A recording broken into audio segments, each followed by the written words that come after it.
नमस्कार दोस्तों, कैसे हैं आप लोग। आशा करता हूं कि आप लोगों की प्रिपरेशन एकदम मस्त चल रही होगी। तो आज के हम इस वीडियो के अंदर हम यूपी पीसीएस प्री के लिए प्रैक्टिस सेट 6 करेंगे। इस सेट के अंदर, इस वीडियो के अंदर हम एनवायरमेंट सब्जेक्ट से रिलेटेड 10 पीवाईक्यूज करने वाले हैं। ये क्वेश्चंस 10 पीवाईक्यूज काफी इंपॉर्टेंट है। अगर आपने 10 में से 8 क्वेश्चन सही कर लिए तो इसका मतलब ये है कि आप लोगों की प्रिपरेशन एकदम मस्त चल रही है, एकदम बढ़िया चल रही है। ठीक है सर, तो कोशिश करना जितने ज़्यादा आप क्वेश्चन सही कर पाओ, फिर मुझे कमेंट करके जरूर बताना कि आपने कितने क्वेश्चन सही किए हैं। ठीक है, तो स्टार्ट करते हैं हम। पहला क्वेश्चन जो कि यूपी पीसीएस प्री 2013 में आ चुका है, पढ़िए। Which of the following wetlands are design as a Ramsar sites. तो आपके पास 4 वेटलैंड्स हैं, आपको ये बताना है किस किस वेटलैंड को रामसर साइट्स का स्टेटस दिया गया है। तो पहला है चिल्का लेक, दूसरा है क्योलादियो, तीसरा है वुलर लेक और चौथा है लॉकटक। तो बताइए कि कौन से वेटलैंड्स को रामसर साइट्स का स्टेटस दिया गया है। तो इसका सही आंसर है ऑल ऑफ दिस। ठीक है, तो ध्यान रखना जो चिल्का लेक है, आपसे पूछ लिया जाता है कि चिल्का लेक कहाँ पर लोकेटेड है। तो चिल्का लेक है ओडिशा में। केलादियो कहाँ पर है? तो केलादियो है राजस्थान। केलादियो कहाँ पर है? राजस्थान में है। और वुलर लेक जम्मू कश्मीर के अंदर। और लॉकटक मणिपुर। लॉकटक कहाँ पर है? लॉकटक है मणिपुर। तो लॉकटक मणिपुर, वुलर जम्मू कश्मीर, केलादियो राजस्थान और चिल्का कहाँ पर?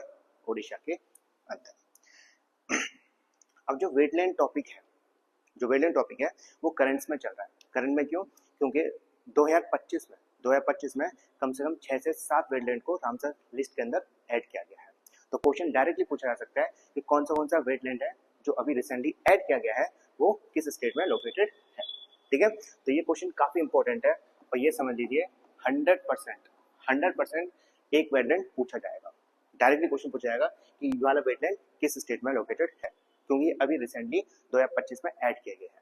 ठीक है सर, तो इंपॉर्टेंट है। तो पहला वेटलैंड है किचन। तो ध्यान रखना, किचन है कहां पर? राजस्थान में। किचन कहां पर है?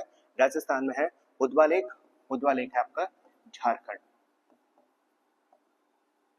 उधवा लेक कहां पर है? झारखंड में। फिर है सककारा कोट्टई बर्ड सेंचुरी, ये है तमिलनाडु। कहां पर है? तमिलनाडु में है।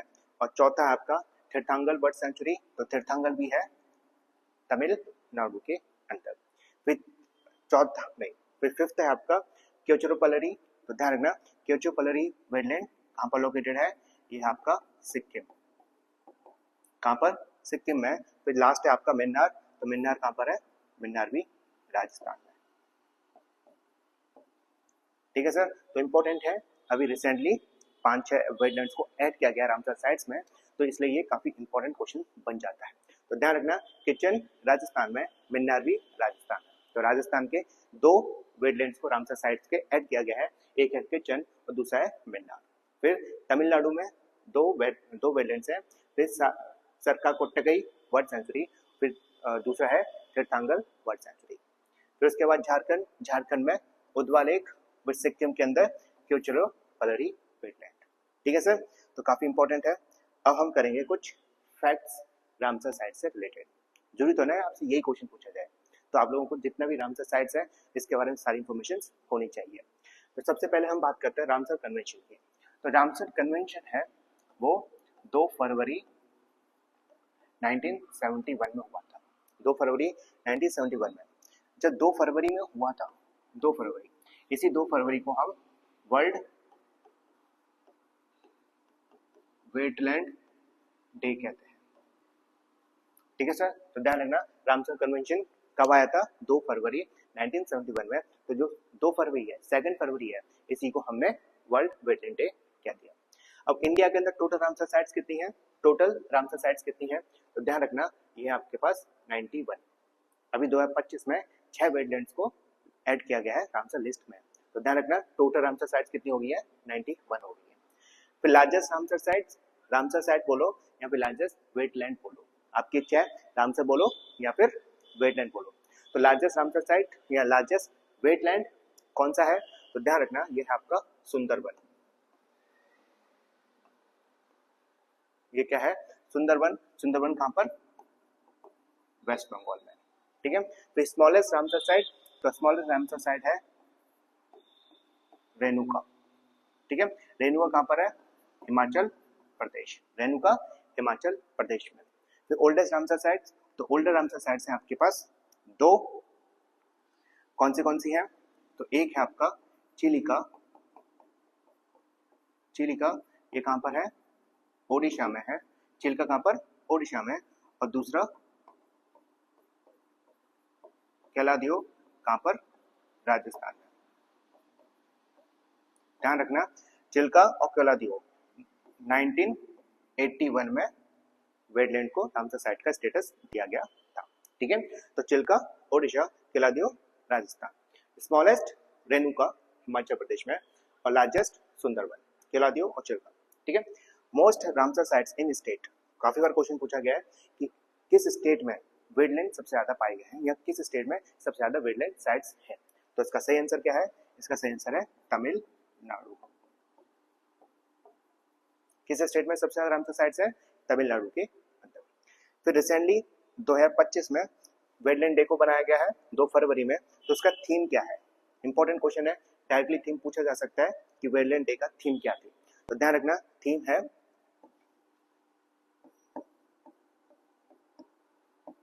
प्रोटेक्शन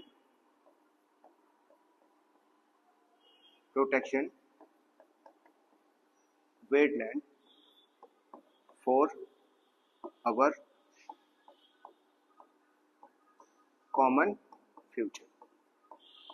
तो ध्यान रखिएगा कि जो थीम है 2025 की वर्ल्ड वेटलैंड डे की जो थीम है वो क्या है? Protection wetland for our common future.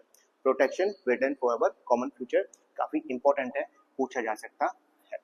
ठीक है, फिर हाईएस्ट रामसर साइट, सबसे ऊंची रामसर साइट कौन सी है? तो आप बोलोगे सुमोरीरी। क्या है? सुमोरीरी कहां पर है? तो ध्यान रखना, ये है लद्दाख। कहां पर है सर? सुमोरीरी लद्दाख में हाईएस्ट रामसर साइट है। वेटलैंड रूल कब आया था? तो ये ध्यान रखना, यह है 2010 में। तो wetland rule 2010, highest Ramsar site Tso Moriri Ladakh. फिर theme for the world wetland day 2025, protection wetland for our common future. Most Ramsar site in state, Tamil Nadu के अंदर। ओल्डेस्ट रामसर साइट्स चिल्का, यहाँ केलादियो।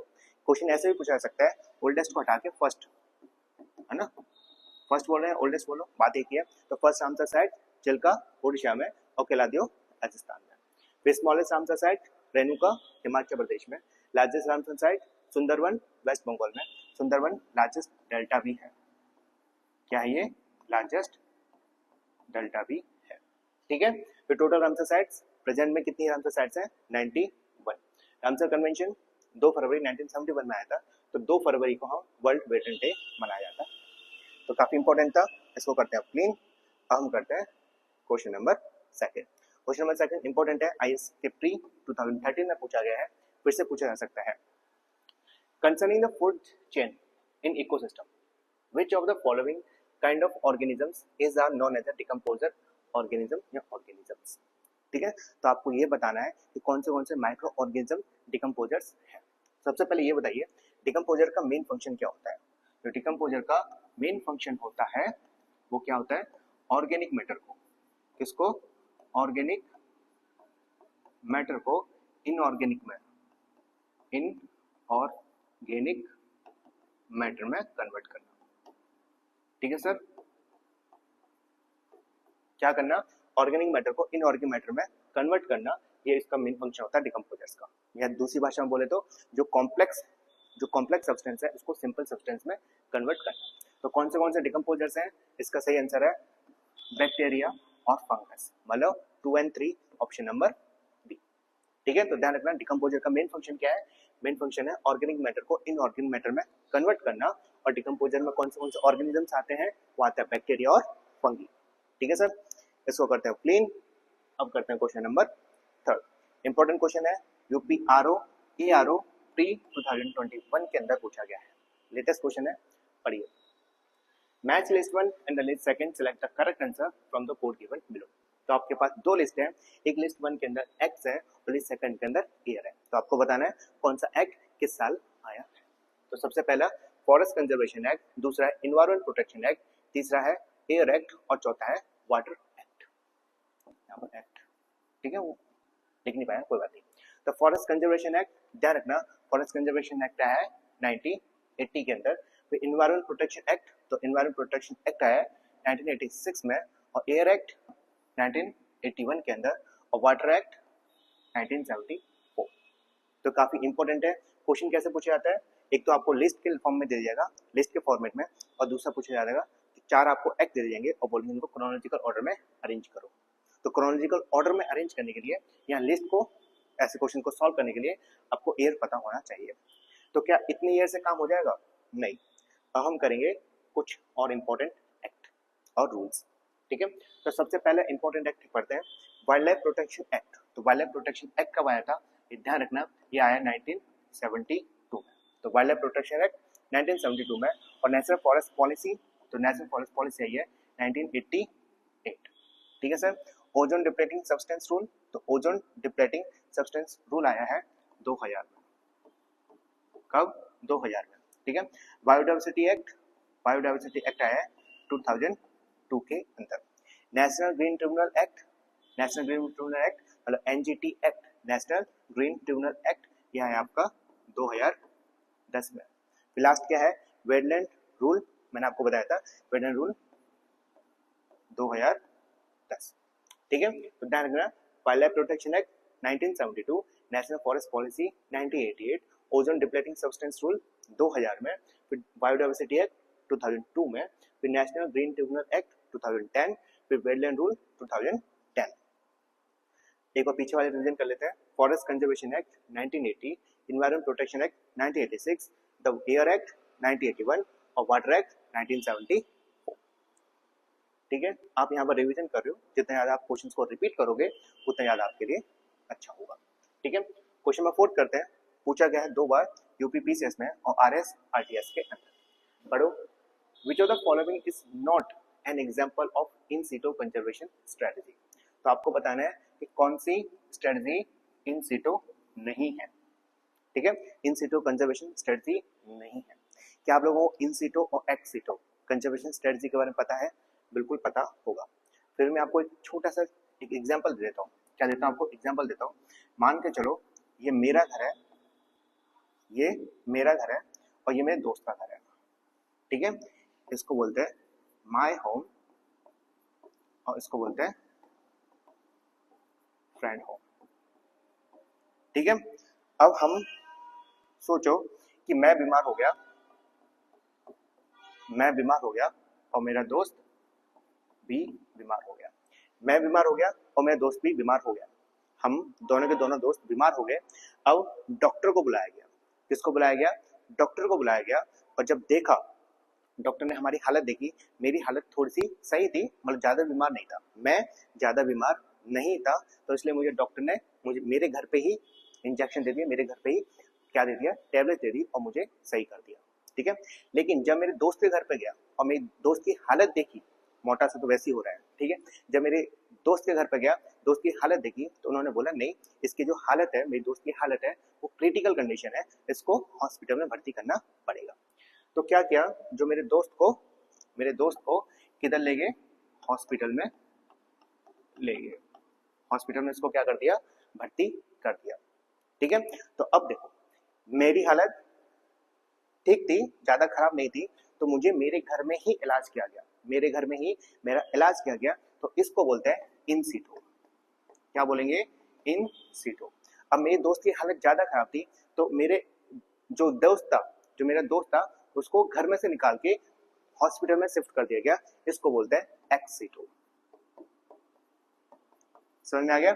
इन सीटो मतलब जो एनिमल्स जहां पर रह रहे हैं वहीं पर कंजर्वेशन करना, वहीं पर उनकी प्रोटेक्शन करना, इनको बोलते हैं इन सीटो कंजर्वेशन। और जो एनिमल्स जहां पर रह रहे हैं वहां से निकाल के और कहीं पर शिफ्ट करना, ठीक है, उसको बोलते हैं एक्स सीटो कंजर्वेशन। आप लोगों ने पढ़ रखा होगा, कोई बात नहीं। अब हम करेंगे इन सीटो और एक्स सीटो। पहले मैं कह देता हूं आपको इन सीटो के बारे में। तो इन सीटो में कौन से चीजें आती हैं वो देखना। इन सीटो में पहला आता है बायोस्फीयर रिजर्व्स, बायोस्फीयर। इन सीटो में क्या आता है? पहला बायोस्फीयर रिजर्व्स, दूसरा है नेशनल पार्क, नेशनल पार्क। तीसरा क्या आता है आपका, सेक्रेड ग्रोव्स। चौथा टाइगर रिजर्व्स। ठीक है, अब बात करते हैं हम एक्स सीटों की। किसकी बात कर रहे हैं, एक्स सीटों। एक्स सीटों से काफी बार क्वेश्चन पूछे गए, तो एक्स सीटों में कौन सी चीजें आती हैं, कौन सी प्लेसेस आती हैं, वो ध्यान रखना। तो सबसे पहली चीज है आपका बोटेनिकल गार्डन। कौन सा, बोटेनिकल गार्डन। और दूसरा आपका जूलॉजिकल पार्क। कौन सा, जूलॉजिकल पार्क। और तीसरा है आपका, तीसरा है सीड बैंक, सीड बैंक। चौथा है gene bank, gene bank. Fifth है आपका एक्वेरियम। और सिक्स्थ कौन सा है, सिक्स्थ है आपका क्रायो प्रिजर्वेशन। ठीक है सर, तो ध्यान रखना एक्स सीटों में कौन से आते हैं, काफी बार पूछ चुके हैं, काफी बार पूछा गया। तो एक्स सीटों कंजर्वेशन स्ट्रेटजी में कौन सी चीजें आती हैं, botanical garden, zoological park, seed bank, gene bank, aquarium और क्रायो प्रिजर्वेशन। इन सीटों में biosphere reserves, national park, sacred groves और टाइगर रिजर्व्स। इसको में हम करते हैं, क्वेश्चन फिर से पढ़ते हैं। तो आपसे क्या बोला है, which of the following is not an example of in situ conservation strategy.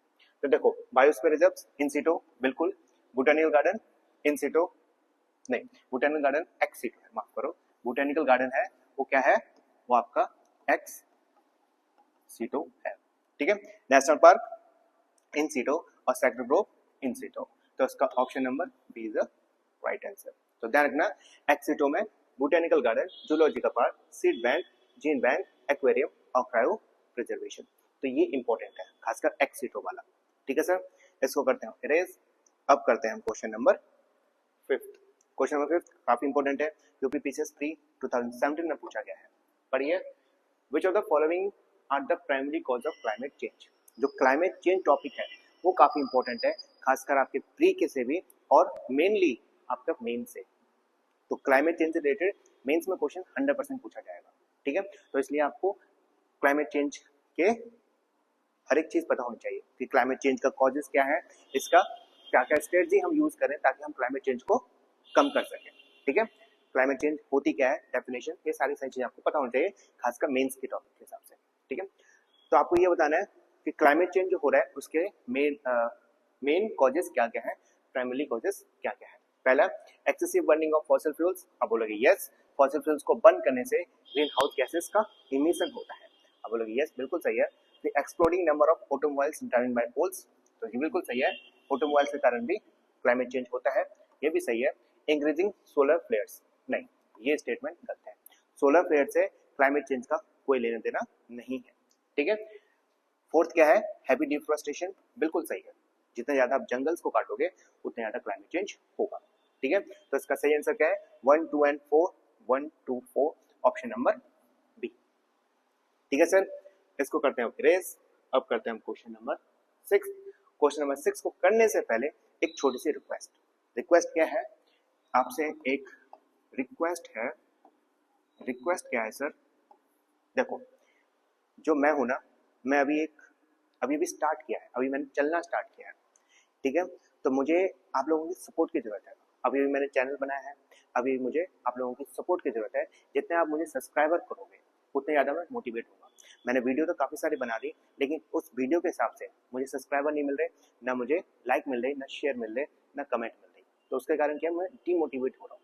तो प्लीज़ आपसे हाथ जोड़ कर विनती है कि आप मुझे सब्सक्राइब करो। क्या करो, सब्सक्राइब कर दो प्लीज़, है ना। एक सब्सक्राइब से मैं बहुत ज़्यादा मोटिवेट हो जाता हूँ, मुझे और ज़्यादा इच्छा करती है ज़्यादा से ज़्यादा वीडियो बनाने की। ठीक है, तो प्लीज़ आपसे एक छोटी सी रिक्वेस्ट है, एक स्टूडेंट दूसरे स्टूडेंट से रिक्वेस्ट कर रहा है कि सब्सक्राइब करो, लाइक करो, शेयर करो। ठीक है, आपके कारण ही तो हम जिंदा रह सकते हैं। अगर आपने मुझे सपोर्ट नहीं किया तो मैं भी एक दिन थक के छोड़ दूंगा। ठीक है सर, तो प्लीज़ अब आपकी इच्छा। ठीक है, मेरा काम था आपसे बोलने का, अब आपकी इच्छा है, जो आपको करना है वो करिए, कोई दिक्कत नहीं है। क्वेश्चन नंबर 6 कर रहे हैं। IS प्री 2005 में पूछा गया है। पढ़िए, match list one with the list second, select the correct answer from the code given below the list. तो लिस्ट वन के अंदर नेशनल पार्क और वाइल्ड लाइफ सेंचुरी है और लिस्ट सेकंड के अंदर स्टेट देख के, तो आपको बताना है कौन सा नेशनल पार्क किस स्टेट में लोकेटेड है। तो पहला है बोंडला वाइल्ड लाइफ सेंचुरी, दूसरा है कैंगर घाट नेशनल पार्क, तीसरा है औरंग सेंचुरी और चौथा है उस्कोटी वाइल्ड लाइफ सेंचुरी। तो इसका सही आंसर क्या है? बोंडला। बोंडला कहाँ पर? गोवा में। बोंडला कहाँ पर? गोवा में। कोर्स मैंने लिखे नहीं है, कोर्स न लिखने के कारण क्योंकि स्पेस नहीं था इतना, ठीक है। और हमारा काम है यहाँ पर रिवीजन करना, ना कि क्वेश्चन सही करना।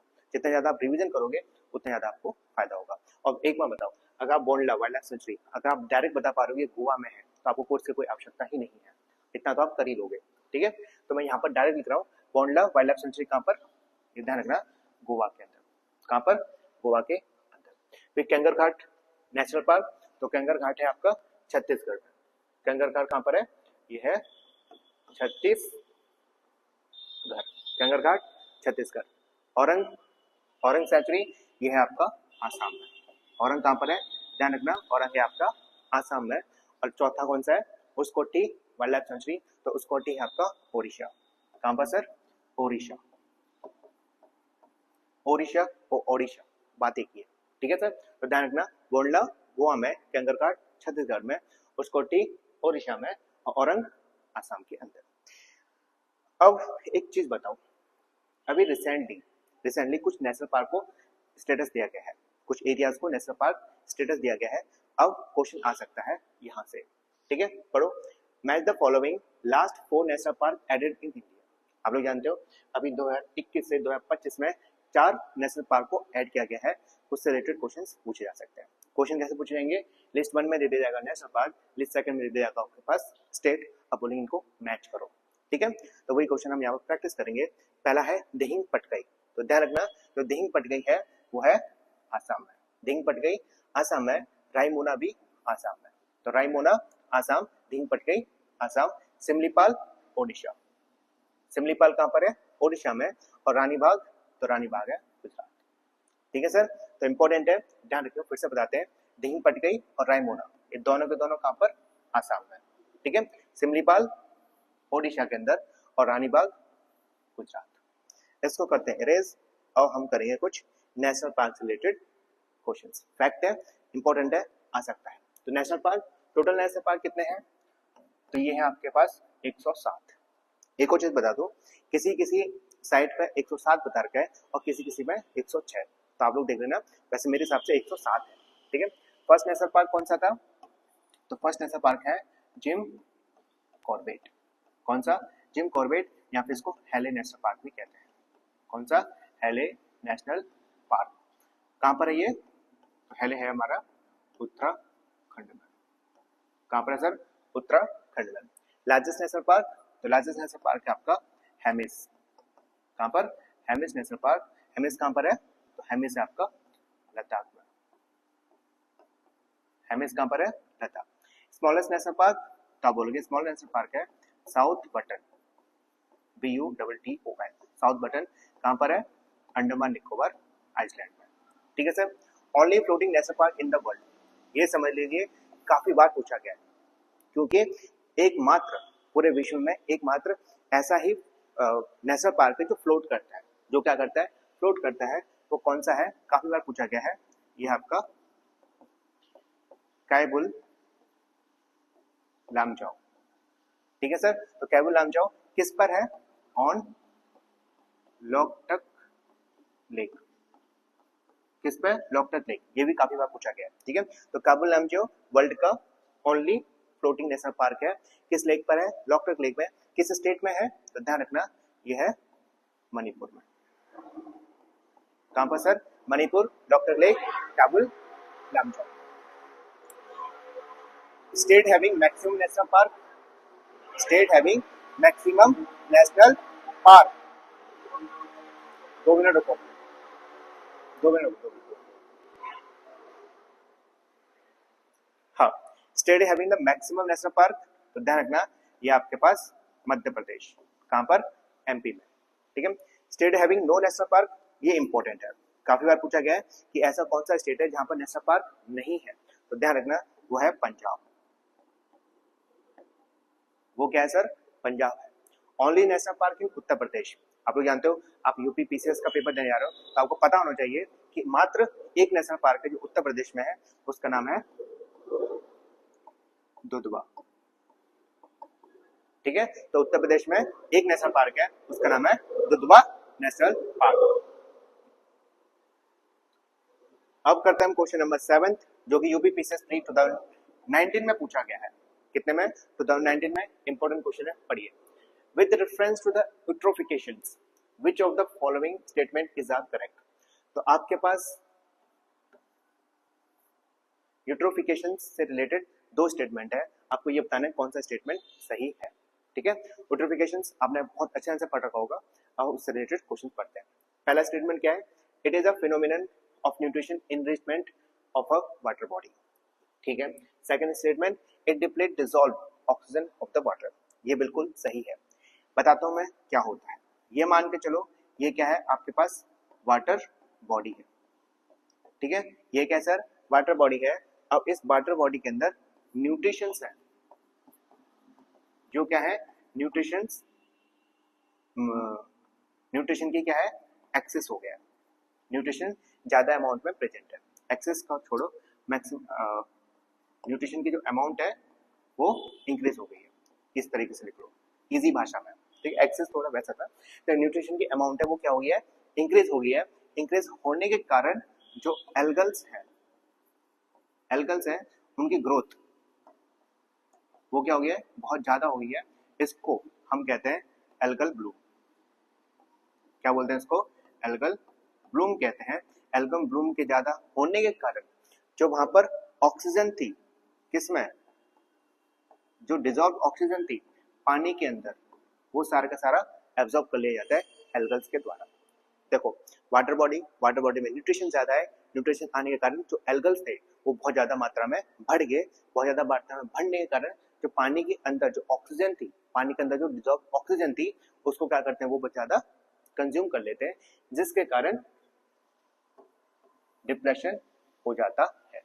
जिसके कारण पानी के अंदर क्या होता है? डिप्रेशन हो जाते हैं, जिसके कारण क्या होता है? डेड जोन बन जाते हैं। क्या बन जाते हैं? Dead zone. आप लोगों ने पहले पढ़ रखा होगा अच्छी तरह से। ठीक है, हम यहाँ पर कंसेप्ट नहीं कर रहे, हम यहाँ पर क्वेश्चंस कर रहे हैं। तो पहले बताइए, it is a phenomena of nutrition enrichment of the water body. बोलोगे आप, बिल्कुल सही है। वाटर बॉडी के अंदर न्यूट्रिशंस की अमाउंट है वो क्या होता है? बढ़ जाता है। न्यूट्रिशंस के अंदर, सॉरी, वाटर बॉडी के अंदर न्यूट्रिशन की अमाउंट है वो क्या होता है? बढ़ जाता है। तो बिल्कुल सही है। दूसरा क्या है? It deplete the dissolve oxygen of the water. ये भी बिल्कुल सही है। एल्गल ब्लूम्स होता है, एल्गल की मात्रा ज्यादा बढ़ जाती है। जो एल्गल्स होते हैं वो पानी में से ज्यादा ऑक्सीजन को क्या कर लेते हैं? कंज्यूम कर लेते हैं, जिसके कारण डेड जोन्स बन जाते हैं। ठीक है सर, तो दोनों के दोनों स्टेटमेंट सही, बोथ ए एंड बी। इसको करते हैं क्लीन, और हम थोड़ा सा जल्दी करेंगे क्योंकि हम तो बस रिवीजन कर रहे हैं ना, पर तो आपने रखा होगा। ठीक है, क्वेश्चन 8 यूपी पीसीएस प्री 2019 में पूछा गया है। इंपॉर्टेंट क्वेश्चन है, पढ़िए। Which of the following is not correctly match. तो आपको बताना है कि आपके पास 4 पेयर है। कितने पेयर है सर? आपके पास 4 पेयर है। आपको ये बताना है कौन सा पेयर करेक्टली मैच नहीं है।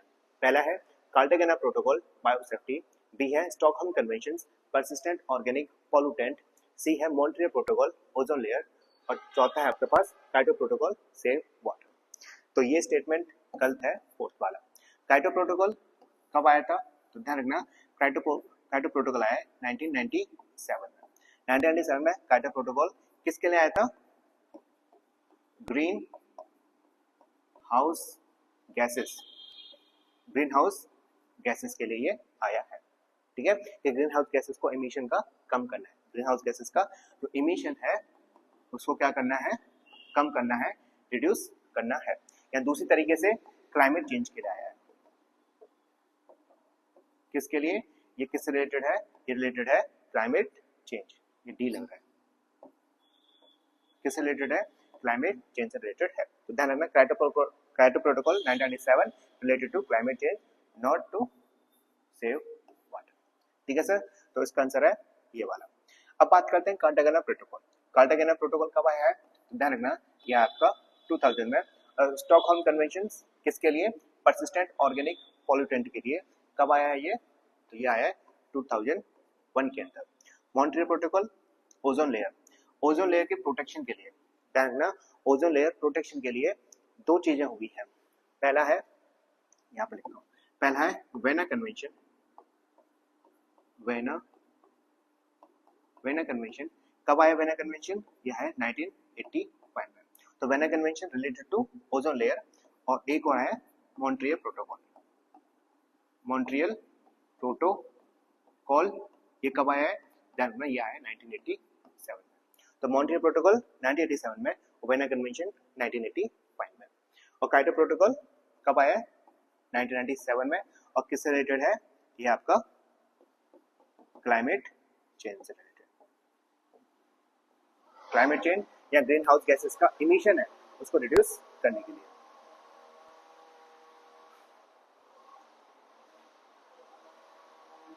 हमारे जो आसपास है ना, आसपास है, वो एक बाइक का दुकान है यहाँ पर, तो बाइक रिपेयर करता है, उसकी वजह से वो बाइक को खींच रहा है और यहाँ पर आवाज आ रही है, तो उससे थोड़ा डिस्टर्बेंस हो सकता है, ठीक है। अब हम करते हैं question number 9। UP PCS pre 2012 आ चुका है। Match list 1 and list second select the correct answer. तो लिस्ट 1 के अंदर एयर पॉल्यूटेंट है और लिस्ट सेकंड के अंदर पार्ट अफेक्टेड है। तो आपको ये बताना है कौन से एयर पॉल्यूटेंट से किस बॉडी ऑर्गन्स पे नेगेटिव इंपैक्ट पड़ता है, ठीक है। तो पहला है एस्बेस्टोस डस्ट, दूसरा है लेड, तीसरा है मरकरी और चौथा है कार्बन डाइऑक्साइड। तो मैं इसका सही आंसर बताता हूँ। एस्बेस्टोस डस्ट, डस्ट होती है लंग से रिलेटेड, लेड, लेड से ब्रेन पार्ट इफेक्ट होता है, मरकरी से स्टमक को दिक्कत होती है और कार्बन डाइऑक्साइड से ब्लड स्ट्रेन, ठीक है। तो ध्यान रखना, carbon monoxide, sorry carbon dioxide बोलेगा, carbon monoxide blood streams, mercury stomach, lead brain और एस्बेस्टोस डस्ट लंग्स, ठीक है सर। इसको करते हैं इरेज। अब करते हैं question number 10th, last question है जो कि यूपी पीसीएस मेंस 2017 में पूछा गया है, ठीक है सर। तो देखो, लिस्ट 1 के अंदर इंपॉर्टेंट डेज है और लिस्ट सेकंड के अंदर डेट है। तो आपको ये बताना है तो कौन सा इंटरनेशनल इंपॉर्टेंट डेज है, इंटरनेशनल डेज है जो किस डेट को मनाया जाता है, सेलिब्रेट किया जाता है। इंपॉर्टेंट है, काफी बार पूछा गया है। पहला वर्ल्ड एनवायरनमेंट डे। तो वर्ल्ड एनवायरनमेंट डे कब सेलिब्रेट करता है? 5 जून को। वर्ल्ड फॉरेस्ट डे तो ये है 21 मार्च को। वर्ल्ड वाटर डे ये है 22 मार्च। और वर्ल्ड ओजोन डे ये है 16 सितंबर, ठीक है। अब हम थीम्स पढ़ लेते हैं। हम थीम्स पढ़ने वाले हैं 2025 की, ठीक है सर। तो 2025 में किस किस की थीम क्या रही है? तो सबसे पहले पढ़ते हैं वर्ल्ड एनवायरनमेंट डे। तो वर्ल्ड एनवायरनमेंट डे की थीम क्या है? ध्यान रखना, इसकी थीम है बीट प्लास्टिक पॉल्यूशन, ठीक है। तो ध्यान रखना, वर्ल्ड एनवायरनमेंट डे की थीम क्या है? Beat plastic pollution. World forest day, तो वर्ल्ड फॉरेस्ट डे की जो थीम है, ठीक है, वर्ल्ड फॉरेस्ट डे की थीम है वो क्या है? वो है forest and food. Forest and food, फिर nurture the forest, nurture the forest to nourishing, ठीक है, न्यूरिशिंग द पीपल्स। ध्यान रखना, forest and the food, nurture the forest और न्यूरिशिंग द पीपल, ठीक है। वर्ल्ड वाटर डे की कलर चेंज कर देता हूं मैं। वर्ल्ड वाटर डे की क्या है? वर्ल्ड वाटर डे की थीम क्या है? तो ध्यान रखना, ये है आपका ग्लेशियर प्रिजर्वेशन। क्या है? Ozone day, sorry, water day की थीम क्या है?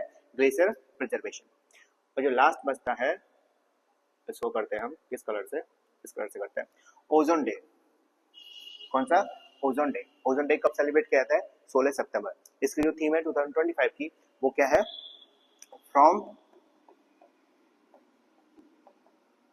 From science to global action, ठीक है सर। तो ये सारी की सारी थीम्स आपको याद होनी चाहिए। तो world environment day, beat plastic pollution. World forest day, forest and food, nurture the forest to nourishing the peoples. World water day, glacier preservation और world ozone day, from science to global actions. तो ये सारे के सारे हमने complete कर लिए। मजेदार क्वेश्चन थे, मैंने तो पूरी कोशिश की है आपको अच्छे से क्वेश्चन दिलाने, अच्छे से क्वेश्चन करवाने की, और मैं बहुत ज़्यादा टाइम भी लगता है मुझे ये क्वेश्चन को सिलेक्ट करने का। ठीक है, बस आपसे एक छोटी सी रिक्वेस्ट फिर से बता रहा हूँ, एक छोटी सी रिक्वेस्ट किसके लिए है? फॉर सपोर्ट करने के लिए। सपोर्ट कैसे कर सकते हो? By subscribe. ठीक है, सब्सक्राइब करके, लाइक करके, दोस्तों के साथ शेयर करके और कमेंट करके। अगर आपको अच्छा लगता है, आपको लगता है कि हाँ इस लड़के में पोटेंशियल है, तो आप मुझे थोड़ा सा सपोर्ट कर दो ताकि मेरी ग्रोथ हो सके। तो मेरा भविष्य आपके हाथ में है। ठीक है सर, तो अभी हम चलते हैं। नमस्कार, सत श्री अकाल, खुदा हाफिज। अपने दोस्तों के साथ शेयर करिए और जितना ज़्यादा हो सकता है प्रिपरेशन करो, रिवीजन करो, ऐश करो, मौज करो।